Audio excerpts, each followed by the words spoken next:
زه چې کله هم سحر وختي د بنو چوک بازار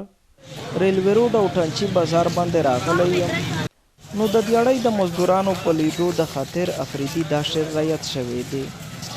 ستړی مزدور سحر وختي پاسیږي د شوګیرو مین اوده پاتې شي. بنو ښار کې د لکډاون نه وروستو اوس هم په سړک ناست یو شمېر مزدوران د نور کله په شان د مزدورۍ موندولو او روزي ګټلو په خاطر په دې هیله ناست وي چې کیدای شي څوک یې مزدورۍ ته بوځي. ولې د کورونا وایرس له یارې چې د کله نه بازار لاکډاون کړی شوی دی د اخر راهیسې دغو مزدورانو هم اکثر د سخت انتظار نه وروستو خپلو کورونو ته د یو شمېر سوالونو او هیلو نه ډکې سترګې واپس وړې دي. خو نن شپږمه اومه ورځ ده چې په کیر شمې نه چیني شته نه غوړي شته نه دیړه شته خو مزدوري شته نه د وایرس د وجې دا ټول بازارونه دا دکانونه بند دي ورځ ټول ټینشن کا جوړ ده غریبانو ته جوړ ده جی بختور خو چې کوم دي هغه غوځونینه سمبول کړي دي په داس پینې ډېرې بندې بل بچې ته لګیای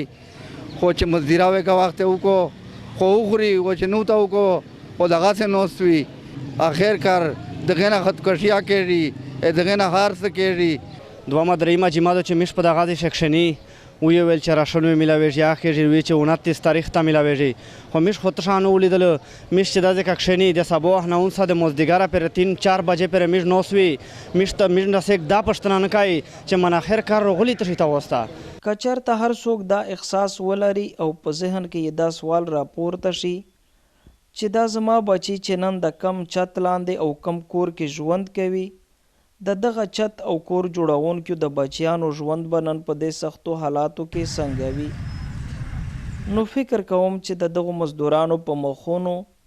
او سترګو کې به د پریشانۍ او مایوسۍ رنګونه پاتې نشي.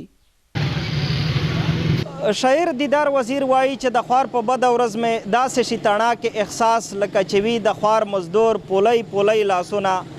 نو پکار ده چې د حکومت سره شتمن خلک هم د دې مزدورانو د پولی لاسونو او د کور د ماشومانو غم وخوري. د کیمرامین افتاب خان سره